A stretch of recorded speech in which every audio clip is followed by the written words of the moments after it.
नमस्कार, विंध्या टाइम्स में आपका स्वागत है और आपके साथ मैं श्रेया। दोपहर तक की दो बड़ी खबरों के साथ हाजिर हुए हैं। पहली खबर की बात करते हैं। केंद्रीय वित्त मंत्री निर्मला सीतारमण द्वारा आज बजट पेश किया गया और इस बजट का स्वागत मध्य प्रदेश में शिवराज सरकार ने बड़े ही अच्छे से किया। शिवराज सरकार ने बजट की खूब तारीफ की, वहीं कांग्रेस ने इस बजट पर कई सवाल भी खड़े किए हैं।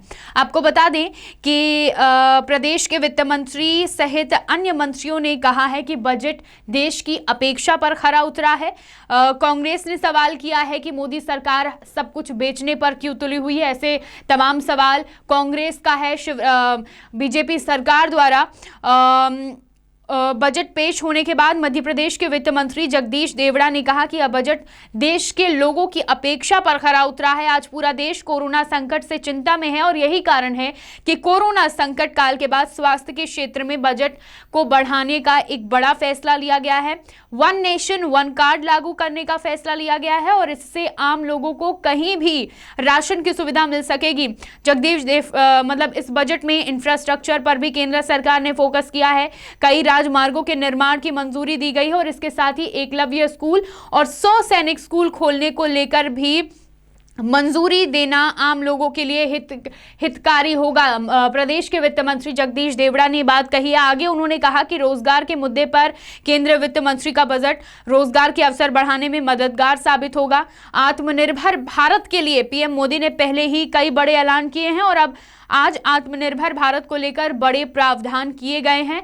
केंद्र सरकार के बजट के बाद मध्य प्रदेश का बजट भी आम लोगों के लिए खुशहाली लेकर आएगा। प्रदेश के वित्त मंत्री जगदीश देवड़ा ने यह कहा है और स्वागत किया है उन्होंने इस बजट का। कांग्रेस के सवाल है कई, देखना होगा कि अब और कितने सवाल कांग्रेस द्वारा पूछे जाते हैं। और उन्होंने जैसे कि कहा है कि मोदी सरकार हर चीज बेचने पर तुली हुई है और जो बची रहेगी 2024 तक बेच डालेगी, कहना है कांग्रेस का।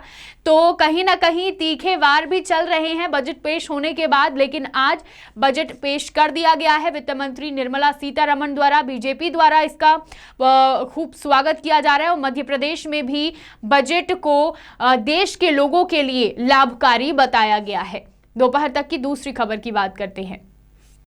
मध्य प्रदेश सरकार ने खिलाड़ियों को प्रोत्साहित करने के लिए एक बड़ा फैसला लिया है। प्रदेश के राष्ट्रीय और अंतर्राष्ट्रीय स्तर के खिलाड़ी अब पुलिस विभाग में बिना लिखित परीक्षा के सीधी भर्ती में शामिल हो सकेंगे।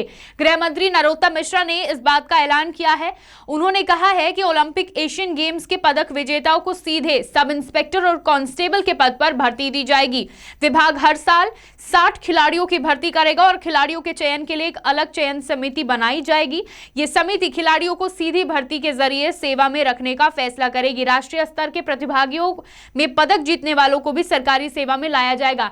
इस पूरे घोषणा में एक बहुत ही दिलचस्प चीज है कि गृह मंत्री नरोत्तम मिश्रा ने ट्रेन में बैठे बैठे ये फैसला लिया है। दरअसल वह दतिया से भोपाल ट्रेन से लौट रहे थे और रास्ते में ट्रेन में उनकी मुलाकात राष्ट्रीय प्रतियोगिताओं में पदक जीतने वाली प्रदेश के खिलाड़ियों से हुई है और उन खिलाड़ियों ने नरोत्तम मिश्रा से अपने मन की बात कही। उन्होंने मुलाकात के बाद नरोत्तम मिश्रा ने सीधे खिलाड़ियों के हित में यह बड़ा फैसला लिया है और अब खिलाड़ियों को सरकारी सेवा में सीधी भर्ती देने का फैसला लिया गया है मध्य प्रदेश सरकार द्वारा और इसके लिए अलग से समिति बनाई जाएगी जो इस पूरी चीजों की देखरेख करेगी। और अब खिलाड़ियों को जो पदक जीतते हैं खिलाड़ी राष्ट्रीय और अंतर्राष्ट्रीय स्तर पर, अब उनको सरकारी नौकरियां सीधी भर्ती पर मिलेंगी।